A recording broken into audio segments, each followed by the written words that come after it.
Hello student, आज की इस वीडियो में हम लोग देखेंगे क्लास 12 फिजिक्स के सेकेंड बुक के सबसे महत्वपूर्ण टॉपिक को, जो आपके बोर्ड एग्जाम में हर साल 2 या 3 नंबर में पूछा जाता है।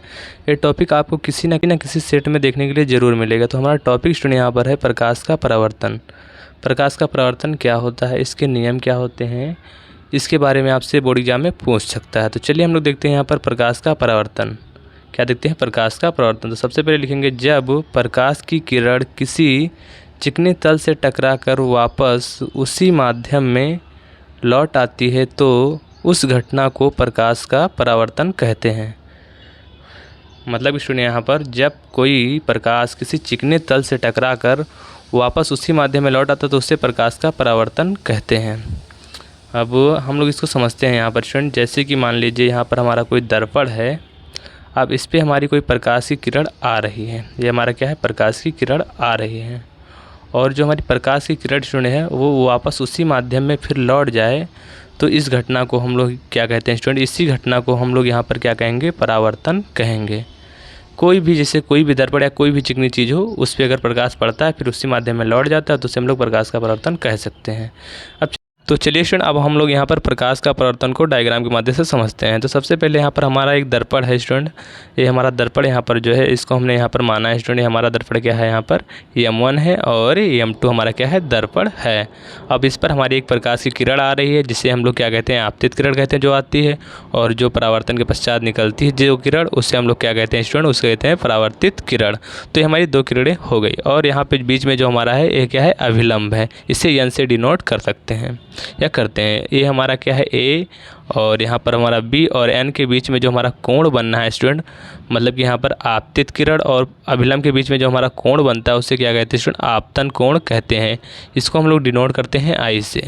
तो ये हमारा क्या हो गया, यहाँ पर आपतन कोण हो गया।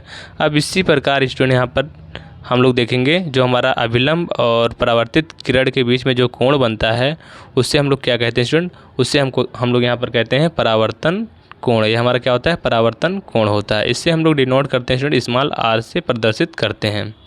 ये हमारा क्या हो गया, परावर्तन कोण हो गया। इतना क्लियर हो गया। अब यहाँ पर जो हमारी स्टूडेंट किरण आ रही है, एक आप लोग देख पा रहे होंगे यहाँ पर हमारी एक आपतित किरण आ रही है। जो परावर्तन के पश्चात जो किरण निकलती है उससे हम लोग परावर्तित किरण कहते हैं। इससे पूरे को हम लोग ही परावर्तन का नियम कहते हैं। अब इसके नियम को हम लोग यहाँ पर समझते हैं। तो परावर्तन के नियम कितने होते हैं, 2 होते हैं। तो पहला नियम स्टूडेंट हमारे यहाँ पर है कि यहाँ पर बोला गया है कि आपतित किरण और परावर्तित किरण व आपतन बिंदु पर खींचा गया अभिलंब तीनों एक ही तल में होते हैं। अब स्टूडेंट हम लोग इसको डायग्राम में समझते हैं। तो यहाँ पर जो स्टूडेंट हमारी आपतित किरण है और यहाँ पर हमारा परावर्तित किरण है और आपतन बिंदु पे खींचा गया अभिलंब, ये तीनों एक ही तल में होते हैं। इस बिंदु को हम लोग क्या कहते हैं, आपतन बिंदु कहते हैं। जो हमारा बिंदु होता है इसे हम लोग आपतन बिंदु कहते हैं। यही जो हमारा है, यही हमारा प्रथम नियम है परावर्तन का। अब स्टूडेंट हम लोग देखते हैं जो हमारा दूसरा नियम, उसको देखते हैं। तो यहाँ पर स्टूडेंट हमारा दूसरा नियम है आपतन कोण।